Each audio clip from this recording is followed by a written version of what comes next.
Nós temos o privilégio e a grande oportunidade de sermos chamados povo de Deus. Amém? Amém. Graça e paz, bem-vindos sejam todos a esse nosso tempo na devoção e no ensino da palavra do Deus bendito. Segurança vem de Deus, segurança em Deus. Celular aqui, não abaixou o som, não é? Segurança em Deus. O ser humano necessita, carece, busca nesse nosso viver terreno por segurança. Em cada dia da nossa vida, nós não temos uma noção sequer de tudo que vai envolver aquele nosso chamado dia de vida.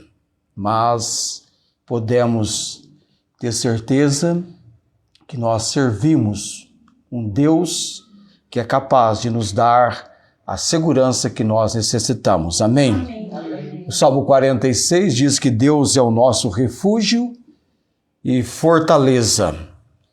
Fortaleza é o aumentativo de força de fortalecimento.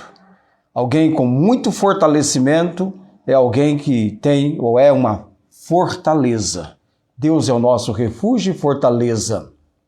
Socorro bem presente na angústia. O interessante do Salmo 46 é que no versículo 7 ele se refere a Deus como o Senhor dos exércitos. O Senhor dos exércitos está conosco. O Deus de Jacó é o nosso refúgio, a nossa proteção, o nosso amparo. E nós podemos e somos convocados no versículo 8 para contemplar as obras do Senhor. Que desolações tem feito na terra? A terra está debaixo do controle da autoridade do Senhor. Os acontecimentos são acontecimentos para os quais toda a atenção, toda a providência de Deus se mostra de um Deus que está atento. E no versículo 9 do Salmo 46, ele tem poder e condições, no momento que assim aprover a ele, fazer cessar as guerras até o fim da terra. Quebra o arco e corta a lança, queima os carros no fogo. Diante dessas observações, o salmista coloca diante de nós algo tão importante para o cada dia da nossa vida.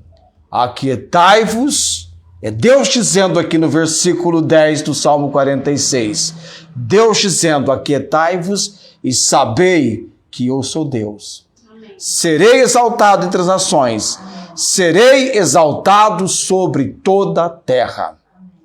Você viu que bonita a resposta quando indagado naquele encontro tão impressionante em que Faraó, o rei do Egito, o governador do Egito, o homem do Egito, tem diante de si alguém que ele ouviu que, havendo Faraó sonhado, ninguém tivera a condição de interpretar o seu sonho e diante dele está José. José, o jovem hebreu, servo do capitão da guarda, tirado da prisão do cárcere em que fora levado e preso estava injustamente.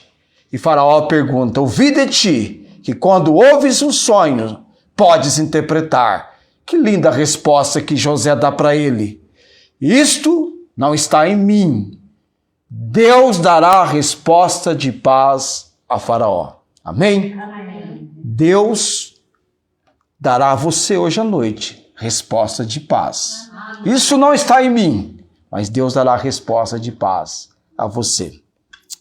Eu vou convidá-lo a abrir a sua Bíblia, 1 aos Tessalonicenses, capítulo 5, versículo hoje 14 e 15. Na semana passada, nós fizemos o desenvolvimento e conclusão do versículo 12 e 13. E hoje vem os versículos 14 e 15 na sequência dessa carta do apóstolo Paulo aos Tessalonicenses. Após a leitura desses, eu vou ler 12, 13, 14 e 15. O 12 e 13 é você lembrar que nós já estudamos eles. E o 14 e 15 são textos para hoje. E logo após a leitura, nós iremos orar, e eu vou lembrar daqueles amados por quem nós estamos orando perante o Senhor. Tem irmã Inês, irmã Eurípides, agora é gratidão. A nossa oração de gratidão a Deus, a irmã Inês de providência para que ela faça a cirurgia da catarata, a irmã Marta Joy, a recuperação, a fisioterapia e o retorno para o lar aqui em Barretos no Templo de Deus. Familiares da irmã Rosângela, salvação dos nossos entes queridos que precisam responder ao Evangelho, que precisam dar lugar em seus corações, reconhecendo e recebendo Jesus como seu único e todo suficiente Salvador. Naquele vem aí, estamos nos aproximando da tão real, verdadeira e iminente. Iminente porque pode ocorrer a qualquer momento a volta de Cristo. Amém.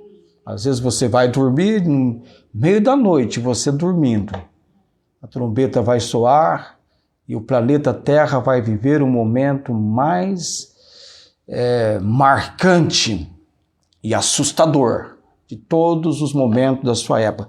3, 4, 5, 10 vezes muito mais impressionante do que qualquer coisa que a Covid-19 pôde marcar na história da população mundial. O arrebatamento vai ser algo muito impressionante. E a qualquer momento pode acontecer. Nós estamos tendo todos os fatos convergindo para isso. Oi? Quero pedir oração com a moça que trabalha comigo na quarta-feira. Sim. Ela está com uma gripe muito forte, está com 2 pulmões afetados. Ela chama Simone. Simone. Ela tinha ficado internada, mas ela não quis, foi para casa. Tá. Ela está muito ruim. Uhum. Pulmões comprometidos, afetados, isso é sério. Pode tornar uma pneumonia e a pessoa padecendo assim ao não resistir. Vamos então nesse momento, aqueles que podem colocar-se em pé, que o façam nesse momento. O Felipe só faz um favor para mim, Felipe, só baixar um negócio aqui que ele sobe, aí você abaixa, a gente fica assim. Mas se não voltar, não tem problema. Vamos então à oração, aliás, a leitura nesse momento. Primeira aos Tessalonicenses, capítulo 5, versículo... Eu vou ler só o 12 para a gente pegar uma sequência que o apóstolo coloca aqui, e a gente só vai ter a menção para a sequência na nossa pregação hoje à noite. De 12 a 15. E rogamo-vos, irmãos, que reconheçais os que trabalham entre vós e que presidem sobre vós no Senhor e vos admoestam, e que os tenhais em grande estima e amor por causa da sua obra, tende paz entre vós. Rogamo-vos também, irmãos, que admoesteis os desordeiros, consoleis os de pouco ânimo, sustenteis os fracos e sejais pacientes para com todos. Vede que ninguém dê a outrem mal por mal, mas segui sempre o bem, tanto uns para com os outros, como para com todos. Amém? Amém. Deus abençoe a porção da palavra aos nossos corações. Oremos nesse momento. Eterno e bendito Deus, te louvamos e te bendizemos por este momento e tempo na devoção e ensino da palavra do Senhor. Necessitamos, Deus, daquela preparação em todo momento, nosso ambiente, aquele cuidado, aquela segurança que vem do Senhor. Pai, não permita que a distração venha impedir que a palavra do Senhor seja acolhida em cada coração, em cada vida hoje à noite. Nos dê, Deus, ouvidos atentos. Amém. E que tenhamos pelo Senhor corações abertos. Amém. Fala conosco, Deus, que possamos entender, conforme o Espírito Santo assim requer e deseja de nós, aquilo que está sendo pregado, estará sendo ensinado e pregado hoje à noite. Amém. Oramos também, Senhor, graças temos dado a Ti, por tudo quanto pelo irmão Eurípides do Senhor aconteceu. Louvado e agradecido seja o nome do Senhor.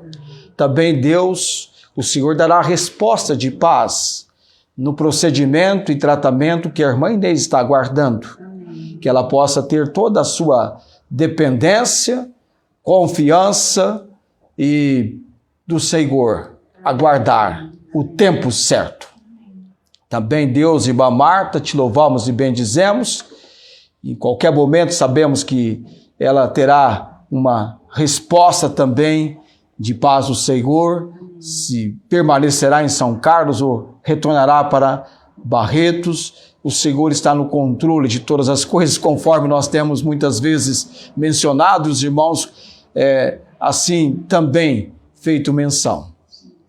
Pai de todo poder, essa pessoa mencionada pela irmã Tiana, que padece, Deus, tendo seus pulmões comprometidos, ó Deus, de vez em quando, menções de oração e nós oramos, e a obra é feita no sentido da recuperação, da restauração.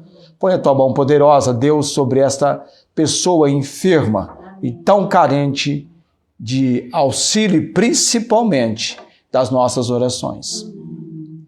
Também os familiares da irmã Rosângela, que haja, Deus, uma resposta de paz do Senhor. Amém. Em seus corações. Amém. E também, ó Deus, que a irmã Rosângela tenha a habilidade para lidar com eles. Amém. De maneira que ela tenha paz do Senhor. Amém. Pai bendito, oramos pelo Ricardo Badu, Paulo Napolitano, nós temos clamado ao Senhor. Eu tenho meu amigo Jefferson Joel, que eu sempre estou lembrando dele, Deus, e a obra redentora de Cristo Jesus em sua vida. Senhor José Carlos, ó Deus, intervenha. Aquela jovem, eu acho que é Mirtes, lá de Jaborandi, Deus, o Senhor conhece, intervenha na vida dela com o agir do Senhor. Também aquela jovem Valéria, Deus, que após pregar a tua palavra num velório, ela é impressionada com algo da palavra do Senhor, nunca nos visitou, mas de vez em quando ela acompanha a transmissão. Oramos também por ela nessa noite, Deus, e todos quanto agora têm essa oportunidade, porque estão desprovidos de estarem onde estamos, que quando tiverem a condição, venham reunir-se conosco. Oramos, Pai, por tudo, dando graças no nome do Senhor Jesus. Amém. Assentai-vos.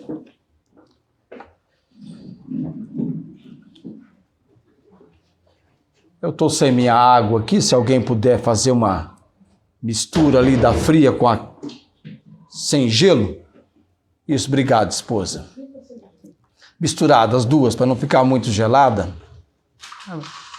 Logo, logo eu vou receber de presente lá de Ribeirão, aquela caneca que a irmã Inês vai me dar de presente. A segunda, essa eu vou cuidar com todo o empenho, porque a primeira eu descuidei e ela quebrou.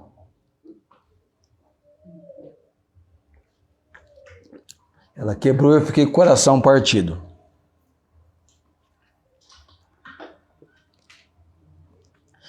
O nosso versículo para hoje,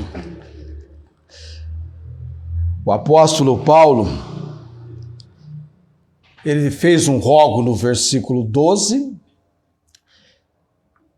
Primeira vez que eu li sobre um rogo do apóstolo Paulo foi em Romanos 12, 1. E rogo-vos, irmãos, pela compaixão de Deus, que apresenteis os vossos corpos em sacrifício vivo, santo e agradável a Deus que é o vosso culto racional. Romanos 12, 1. Clamor de joelhos do apóstolo Paulo. Nesse rogo-vos. E tem o rogo-vos do versículo 12, com respeito à liderança. E tem também, ele vai colocar um outro rogo dele, que agora vem no versículo 14. E rogo-vos também, irmãos, que admoesteis os desordeiros, consoleis os de pouco ânimo, outra palavra para os de pouco ânimo, os desanimados. Sustenteis os fracos e sejais pacientes para com todos. Vede que ninguém dê a outrem mal por mal, mas segui sempre o bem, uns para com os outros e para com todos. Que preciosa colocação de expressão da palavra de Deus, tão necessária e ao mesmo tempo de um desafio muito grande. Como é que é o que Paulo leva-nos a entender nesses 2 versículos com a expressão rogo-vos também? Quero tratar com você hoje à noite. Você viu lá os desordeiros, desanimados e fracos. A prática disciplinar e o acolhimento na comunhão da igreja. Vamos começar a entender sobre isso. Eu não acredito que eu vou conseguir pregar tudo quanto eu levantei para tratar hoje à noite, mas talvez pelo menos a gente consiga tocar no primeiro grupo. Prática disciplinar e acolhimento na comunhão da igreja. Lembrando que Paulo está escrevendo para a igreja em Tessalônica. Quando ele precisava e sentia necessidade de informações, lá chegou Timóteo, trouxe um relatório, informações dos irmãos, e quando Paulo escreveu esta carta, ele apresentou e envolveu com eles tudo que lhe fora feito conhecer a respeito da igreja em Tessalônica. Então, ele conhecia muito bem, tinha informações daqueles irmãos e da obra ali. Quando olhamos os versículos 12 e 13, que nós já tratamos, Paulo, nos versos 12 e 13, levou-nos a entender a relação entre os líderes da igreja e o povo de Deus. Como que os pastores devem servir as pessoas e como que as pessoas, os membros, os irmãos na igreja devem responder a esses líderes. E a confirmação de Paulo em amor e máxima consideração. Agora, nos versículos 14 e 15 da nossa preleção hoje, o chamado é mais abrangente, porque agora envolve disciplina, acolhimento e comunhão. Nós temos pela frente já de imediato agora, para projetar o nosso olhar, para fixar a nossa visão, disciplina, acolhimento e comunhão. A disciplina, quando aplicada corretamente, ela é aplicada, deve ser aplicada com esse objetivo: a restauração do membro que errou e a proteção da comunidade. Restauração do membro que errou e a proteção da comunidade. Este é o aspecto da disciplina. A disciplina visa isso. Gravou bem? Restauração do membro que errou e a proteção da comunidade. Com isso eu quero dizer que toda a igreja vai envolver-se em ser uma igreja disciplinada. Uma igreja que vai praticar disciplina. Não é assim? Agora, e o acolhimento? O acolhimento busca criar um ambiente de amor, cuidado e aceitação para todos. E aí então nós vamos já percebendo que se pratica a disciplina, mas ao mesmo tempo se pratica também o acolhimento. Criar um ambiente de amor, cuidado e aceitação para todos. Mas não é assim, vem como quer e fica como quiser. Ou vem como está e fica como quiser. Não. Por isso que Paulo vai colocar esses grupos, tá? Daqui a pouquinho nós vamos falar sobre isso, que envolveria então disciplina, mas ao mesmo tempo acolhimento. A disciplina para a restauração e a proteção da comunidade, tá? E o acolhimento buscando criar um ambiente de amor, cuidado, aceitação para todos. Como numa família, os pais devem aplicar disciplina para os seus filhos. Sempre que a Bíblia, quando coloca a questão da exortação, ela coloca em paralelo a consolação. Chama-se atenção, adverte, estimula, corrige, mas traz a consolação, que envolve o amor, onde a pessoa se sente bem recebida e assim por diante.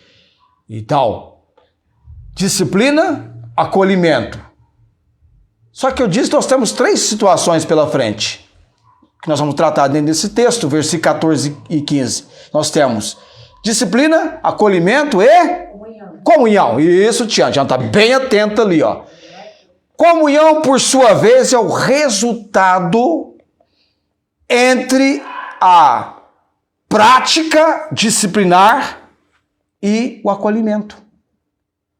É a comunhão, é a união entre a prática disciplinar e o acolhimento. Quando a igreja consegue aplicar a disciplina de forma amorosa e acolher a todos com carinho, essa igreja se torna um lugar de cura, onde pessoas são curadas. Essa igreja se torna um lugar de restauração. Essa igreja se torna um lugar de crescimento espiritual. O fortalecimento, a comunhão, ela é fortalecida quando os membros se sentem amados, cuidados e aceitos. Quando acontece, quando existe, quando há um senso de pertencimento e unidade. Está me entendendo? Está percebendo a importância disso? E aqui envolve os membros. O que Paulo vai colocar aqui não é algo apenas de líderes, não. É o povo de Deus. O povo de Deus, a igreja local. A igreja lá em Tessalônica precisava desenvolver isso. A prática disciplinar, o acolhimento e a comunhão. Disciplina, acolhimento e comunhão. Você entendeu como funciona cada uma dessas considerações da prática disciplinar, do acolhimento e da comunhão.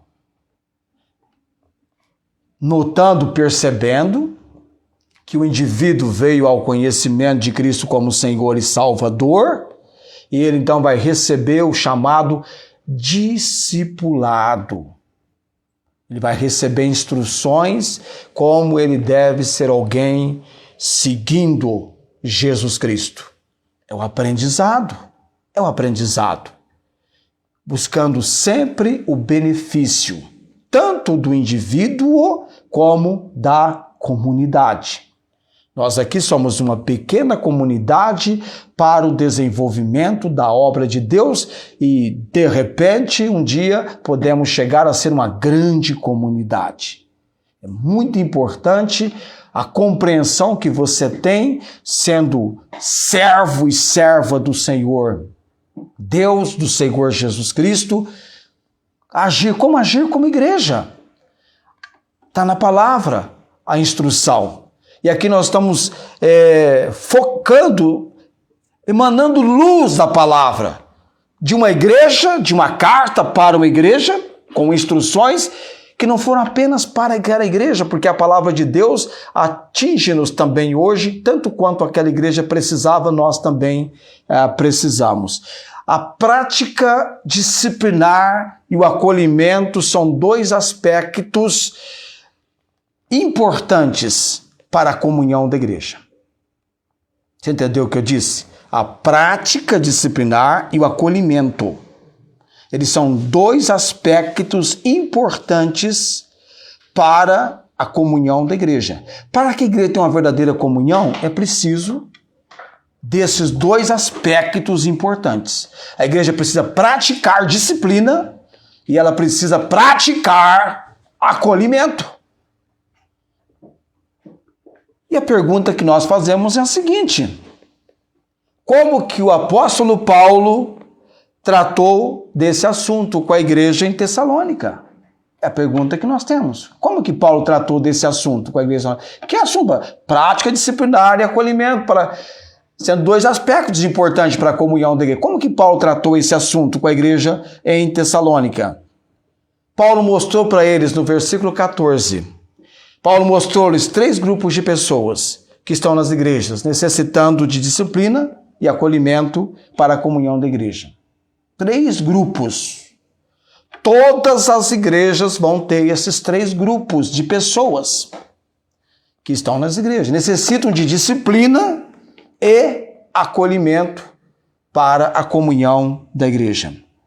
Diante disso, vamos identificar esses grupos à luz da própria carta. Nós vamos conhecer esses grupos à luz da própria carta. O primeiro grupo que Paulo menciona aí, qual é esse primeiro grupo? Rogamos também, irmãos, que? Primeiro grupo que ele coloca, os desordeiros. Eu nem imagino o que você está pensando quando você olha para a palavra desordeiro. Nossa, pastor, desordeiro parece um termo, uma expressão muito forte, né? Não é verdade? Dá uma ideia assim, ó, desordeiros, nossa. Isso, a palavra usada no original pode ser traduzida como insubordinados ou, da versão da Dona Célia, insubmissos. E vamos entender então o que significa essa palavra insubordinados, insubmissos. Isso é importante para você ter uma compreensão quando a Bíblia usa, e Paulo usou aqui, a palavra desordeiros, insubmissos, insubordinados. Essa palavra era usada principalmente como um termo militar. Era usada principalmente como um termo militar, normalmente para se referir a um soldado que estava fora de sintonia com o restante do batalhão ou do alinhamento na fileira em marcha. Imagina só, um soldado fora de sintonia, de alinhamento, ou com o batalhão ou com o alinhamento em marcha. Ele estava fora de ordem, né? Dá ideia, não, é um desordeiro, está fora de ordem, está fora de alinhamento, está fora de sintonia. Então os insubmissos da igreja de Corinto parecem justamente esse grupo de pessoas que estava fora de sintonia em relação aos demais. Então na igreja havia um grupo que estava fora de sintonia com os demais. No capítulo 4, versículo 11. Vamos conhecê-los? Vamos conhecer esse grupo dos desordeiros?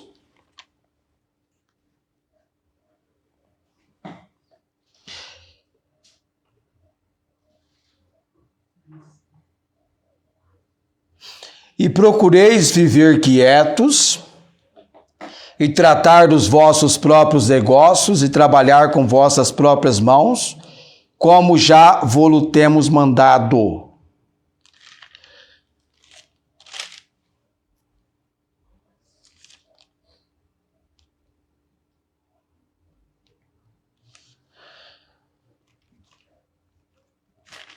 Tá, versículo 11. Paulo está falando para um grupo de irmãos que tinham que viver quietos, tratar dos seus próprios negócios e trabalhar com suas próprias mãos, como já tinha sido por ele mandado. No capítulo 4, nós encontramos esse grupo que Paulo traz essa orientação da palavra de Deus. E a orientação que Paulo coloca aqui, ela é uma orientação contra a preguiça e a negligência do posto de dever. Viver quietos, tratar dos próprios negócios e trabalhar com as vossas próprias mãos, como já vos temos mandado. No capítulo 4, versículo 10, Paulo vai dizer que se alguém não quiser trabalhar, não é para comer também. Ele está referindo aqui a um grupo, atitudes que caracterizavam apenas um grupo de irmãos em Tessalônica. Esse grupo de irmãos em Tessalônica entendiam que Cristo voltaria brevemente e por isso, então, não era necessário trabalhar ou desenvolver qualquer atividade. Está fora ou não está fora de sintonia com os demais? Está fora. Que negócio é esse? Essa primeira condição que Paulo apresenta para o reajuste. Paulo não aceitou tal procedimento desses irmãos. É mãos ao trabalho. Tanto o trabalho que envolve os próprios negócios da sua vida no dia a dia, quanto da obra de Deus. O verbo trabalhar, a gente começa a conjugá-lo de Gênesis ao Apocalipse. Preguiça com o povo de Deus tem antídoto apresentado na palavra dele. Deus quer pessoa diligente, aplicada, que com dedicação, empenho, comprometimento se envolve naquilo que tem que ser feito e faz da maneira que precisa ser realizado, feito. Que negócio é esse? Arrumar as malas e subir para o monte? Não, vamos ficar aqui já na contemplação da volta de Cristo. Esse negócio de trabalhar é coisa sei lá o que eles tinham em mente nesse sentido. Vocês são preguiçosos, negligentes, desleixados. O povo de Deus sempre foi marcado por um povo dedicado, comprometido, trabalhador. Eu vou pregar domingo à noite. Que dia que você acha que eu começo a preparar os ingredientes para este nosso momento agora? Se possível, na segunda-feira. Na segunda-feira. A gente já começa a ter nosso contato. Ah, tá bom, tudo bem. Você vai, às vezes, assistir um programa jornalista na televisão. Eu, quando era garota, achava que o jornalista chegava lá na TV, o jornal começava às 8 da noite, ele chegava às 7 da noite, 7h30. Aí começava o jornal às 8, ele apresentava o jornal acabava às 9, ele ia embora para casa dele. Nada disso. Ele chega muito tempo antes. Como você que chega no seu... Você tem um horário, nós temos um horário para trabalhar. De hora para iniciar, para terminar. E ainda temos os olhos do Senhor nos contemplando do início até o término. Está nos vendo, não é? Amém. Vocês estão memorizando o Salmo 33? Sabe disso. E eu, quando eu vim ao conhecimento de Cristo como Senhor e Salvador, eu fui entender que o trabalho é uma bênção de Deus. Portanto, meus amados e muito queridos irmãos, sede firmes e abundantes sempre, sede firmes e constantes, sempre abundantes na obra do Senhor. Tem gente que pensa que Jesus, quando escolheu os seus apóstolos, que legal andar com Jesus, um magnífico momento de recreação e piquenique. Não. Escola, aprendizado, ensino. Porque logo em breve, Jesus os deixaria na presença física e eles haveriam de continuar a importante obra da Igreja do Senhor Jesus Cristo, que por ele foi estabelecida. E no ministério, na doutrina dos apóstolos, ela foi desenvolvida e essa igreja permanece até hoje. Eu dou graças a Deus pela maneira como Deus, por graça e misericórdia, tem me feito entender que Ele quer me usar na sua obra. Amém. Isso não está em mim. É obra de Deus. Amém? Amém. E eu aprendi a ser dedicado, comprometido. Não seja alguém também enrolando o trabalho, enrolando no serviço, não é? Provérbios 12, 27, o mais precioso do homem é ser diligente. Eu coloquei aqui no meu celular para você ter uma ideia.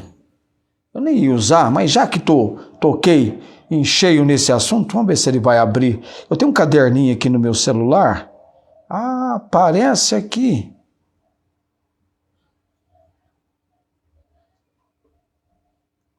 Dá quase que uma página toda, só na questão da diligência. Mas não custa nada a gente acentuar isso hoje à noite, porque eu tenho certeza que você também quer ser tomado de diligência na sua vida. Quer ou não quer? Você não quer ser abençoado por Deus? Você não quer receber uma resposta de paz do Senhor para você? Você não quer também admoestar os desordeiros, conhecendo o grupo como você está conhecendo hoje à noite? Uma pessoa diligente é aquela que age com atenção, cuidado, zelo ao realizar suas tarefas e obrigações. É alguém que se dedica com afinco e presteza, buscando sempre a melhor execução, não deixando nada para depois.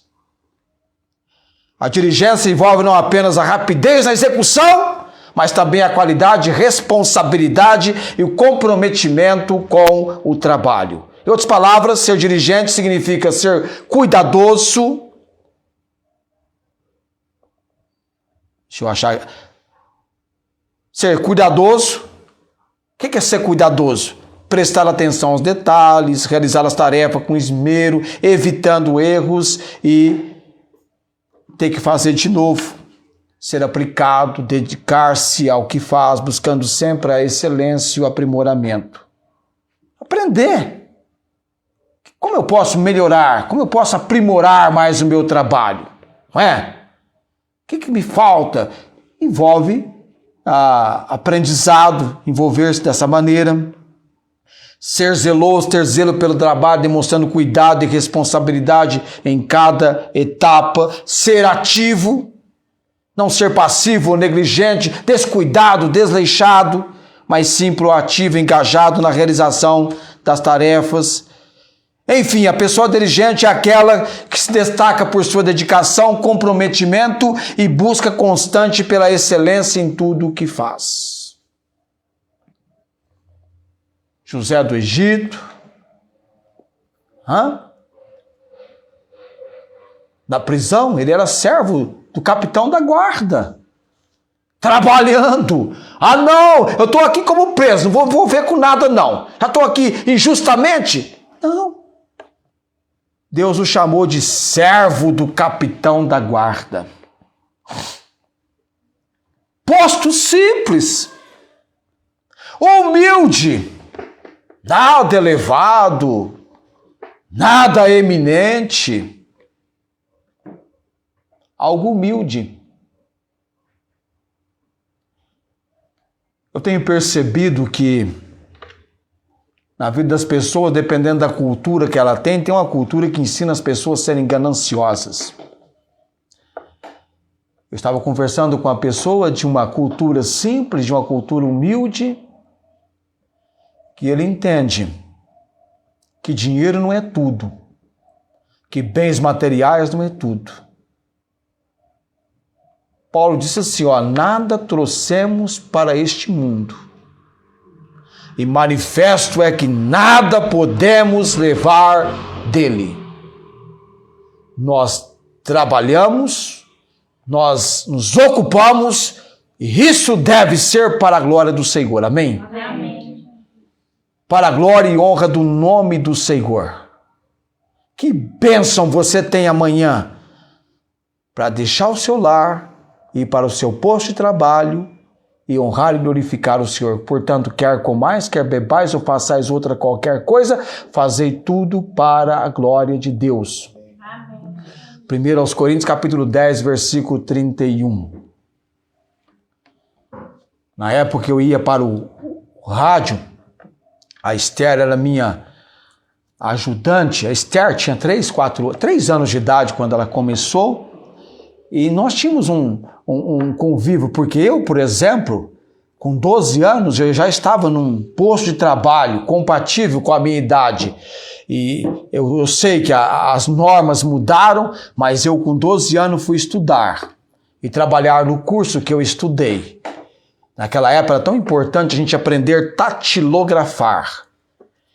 E eu, quando cheguei ao curso, descobri que eu era alguém quase que impossibilitado de estar naquele curso devido ao tamanho que eu tinha. Mas a professora também era pequenina e tinha uma enorme almofada. E eu sentei, ela colocou na cadeira aquela enorme almofada e eu pude então alcançar o teclado da máquina. E era uma máquina bem dura, você tinha que exercitar os dedos. E aquilo ali era o terror, né? A gente recebia a orientação de casa, agora você vai estudar. Ninguém perguntava se você queria estudar ou não aquilo. Te coloquei no curso. Mas a gente entendia que era o melhor, que a família estava fazendo o melhor para você. Mas muitas vezes o melhor tinha um custo, você conviver com aquilo não era fácil. E de repente eu, com meus 12 anos, olho para um lado, olho para o outro. Eu não vi ninguém com a minha idade ali, era noite, curso à noite. Eu não vi ninguém com a minha idade, aí eu fiquei mais desesperado ainda. Nossa, eu sou o mascotinho do curso aqui, não tem ninguém mais com a minha idade. Olhei assim, eu vi lá uma pessoa que eu nunca mais esqueci da visão que eu tive daquela pessoa naquela noite. Aquela pessoa, logo em breve, se tornaria um pastor. E a gente teria muito tempo de convívio e amizade. As pessoas têm uma ideia de... Até o irmão, o filho estava falando hoje na aula dele, as pessoas não querem trabalhar. Ou não querem ter... isso é trabalho. Elas não querem trabalhar, não querem ter trabalho, querem tudo a coisa fácil. Jesus Cristo disse, meu pai trabalha, até agora eu trabalho também. Eu quando inicio o dia, eu fico imaginando, Deus, eu não tenho noção daquilo que da parte do Senhor acontece para me conceder o dia que eu estou tendo. Nós não temos noção do cuidado, da segurança, da proteção, da maneira de Deus agir, o controle, até mesmo com aquela pessoa dando o seu último suspiro. Deus, na sua intervenção, apresentando o seu agir. Amém? Moisés encerrou a sua carreira com 120, no seu posto de trabalho, concluindo a sua missão. Então, Paulo, admoesteis os desordeiros. É uma palavra mais severa, de uma forma mais rígida. Esse grupo precisa entender que há uma ocupação do cotidiano. E ao mesmo tempo, nessa ocupação do cotidiano, você fica com a atenção para a volta de Cristo. Até porque ninguém sabe exatamente a hora que ele vai voltar, e ele não voltou no tempo deles. E tinham que estar ocupados nas suas atividades. O inseto que nos ensina a diligência no trabalho é a formiga. Eu descobri que a formiga não dorme. Ah, que inseto trabalhador. Tá? Mas você e eu, nós temos por Deus o nosso período de descanso. Agora, se você usa mal o seu período de descanso, é problema seu. Você está fazendo mau uso, está tratando mal o templo do Espírito Santo. Acaba até pecando. Tem que cuidar do seu templo do Espírito Santo, seu corpo. Tem que cuidar do seu corpo. Paulo vai falar para cuidar da alma, espírito e corpo. Tem pessoa que fala assim, ó, cuida da alma porque o corpo já foi, né? Ou coisa assim. Mas cuidar do seu corpo. Tem gente que maltrata o corpo. Eu, de vez em quando, fico bravo comigo mesmo. Da maneira como eu sou descuidado, às vezes, com relação ao cuidado do meu corpo. E tem aqueles também que vão ao outro extremo, né? Trabalham até quase se matarem trabalhando. Então, aí já entra o Salmo 127 para eles, não é? Aos amados o Senhor dá o sono, né? O descanso. Mas esse grupo aqui é um grupo... tá parecendo aquele grupo que surgiu na década de 60, 70, né? Os light da vida, os hippies, né? Não é muito paz, não sei o quê, né? Paz e amor, aquela... Gente... Família é uma missão maravilhosa e a família na igreja, envolvimento, tudo tem um preço, né? Tudo envolve dedicação, comprometimento, empenho, até para vir à igreja. É assim, é assim. Houve uma época que eu e minha família íamos para os cultos de bicicleta, a pé. Eu comecei frequentando a igreja na minha época, eu ia a pé. Tá certo que eu saía de casa em linha reta, virava de si e chegava. Mas não demorou 2 anos, eu mudei de endereço e agora era sobe, vem, tá, eu mudei de endereço. Aí depois da igreja mudou de endereço, foi ficar bem na esquina, bem no meio do quarteirão, aí eu morava na esquina. Me perseguia. Depois eu fiquei pro outro lado. Mas envolve. A dona Célia lembra da mãe dela reservando sempre o dinheiro para o ônibus, para a família estar na casa do Senhor. Eu estava vendo isso. A administração deveria servir como um reajuste, um alinhamento.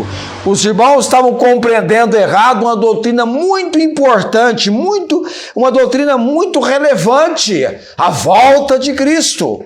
Estavam compreendendo errado.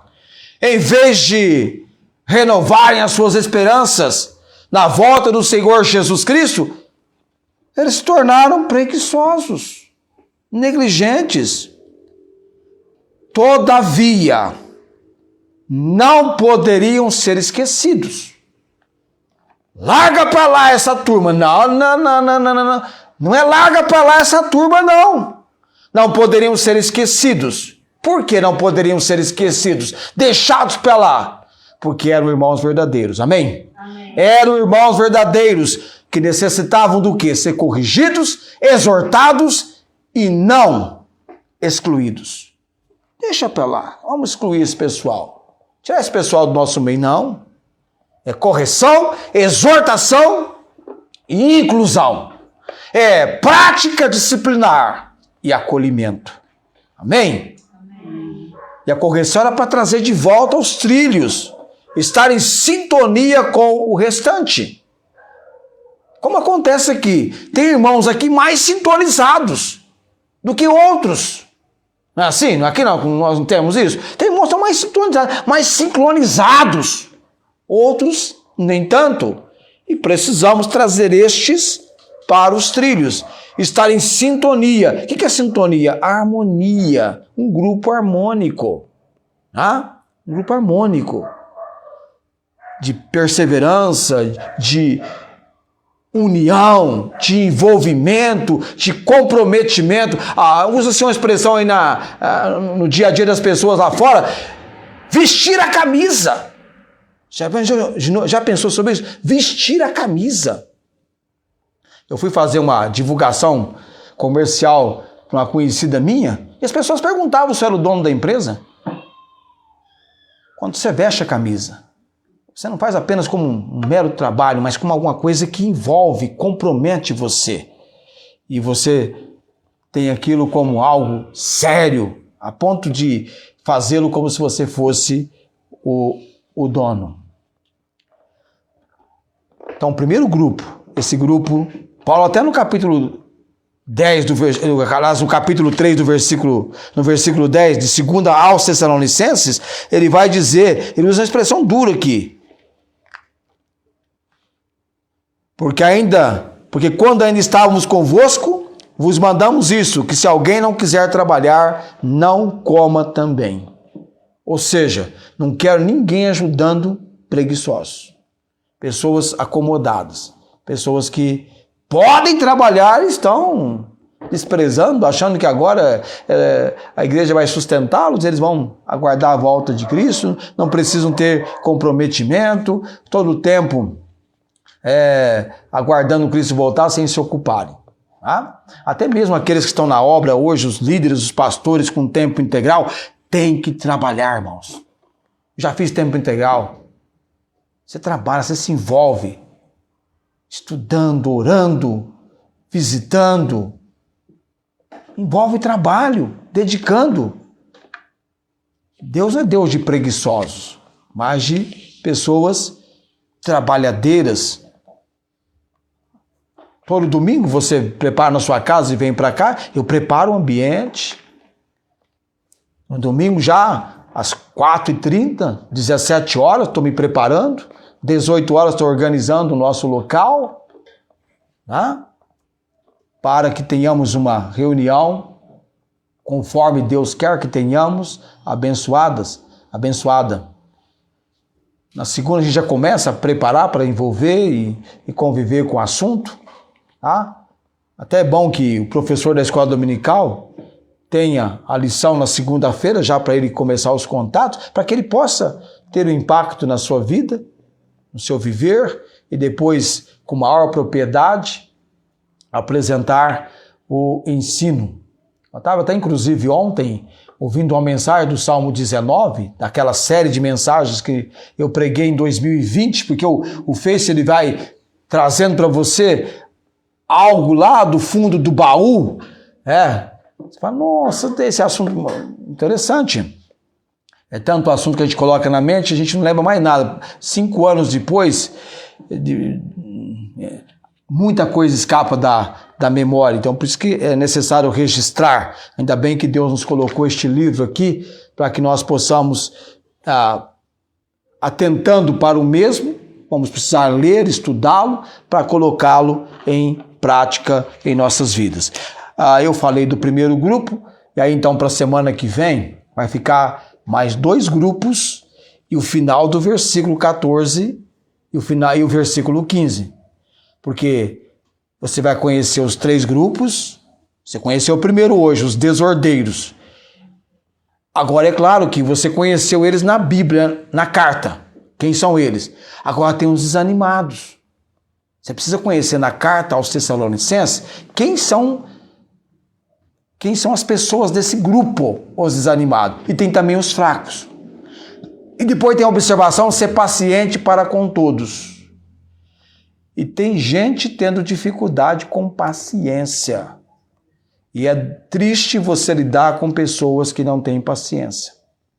Tem gente que não tem nem paciência de te ouvir. Quanto mais as outras coisas. E Paulo falou para ser paciente para com todos. É a igreja. E depois vem o versículo 15. Veja que ninguém dê a outrem mal por mal, mas seguir sempre o bem, tanto uns para com os outros como para com todos. Essa consideração é importante. Ele está tranquilo ali, né? Está bem tranquilo, não é? Está em paz. Coloquemo-nos em pé nesse momento.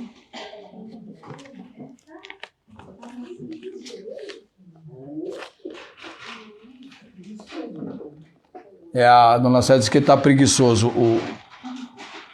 o Velu, está relaxando, não é? Bom, nós aprendemos hoje à noite sobre os desordeiros, você entende os insubmissos, os insubordinados, estavam fora de sintonia com os demais, eles precisam entrar em sintonia. Então a admoestação do apóstolo Paulo, a recomendação que a igreja praticasse a admoestação, que visa a prática disciplinar e ao mesmo tempo o acolhimento. Não deixar para lá não, tem que envolver no grupo, entendeu? Não é para colocar, desprezar não é para acolher, é para disciplinar e acolher. Vamos orar nesse momento, feche os seus olhos. Graças te damos, Senhor Deus. Obrigado pela palavra do Senhor, nestes versos, pelo ensino e pela continuidade da semana que vem. Ó Deus, continue falando conosco. Ó Pai, que a palavra do Senhor traga uma resposta de paz aos nossos corações. E que como igreja nós possamos estar desenvolvendo o aprendizado de como a igreja deve se conduzir, através das igrejas apresentadas na palavra do Senhor. Por tudo damos graças, orando no nome de Jesus. Amém. O Senhor te abençoe e te guarde. O Senhor faça resplandecer o seu rosto sobre ti e tenha misericórdia de ti. O Senhor sobre ti levante o seu rosto e te dê a paz. Amém.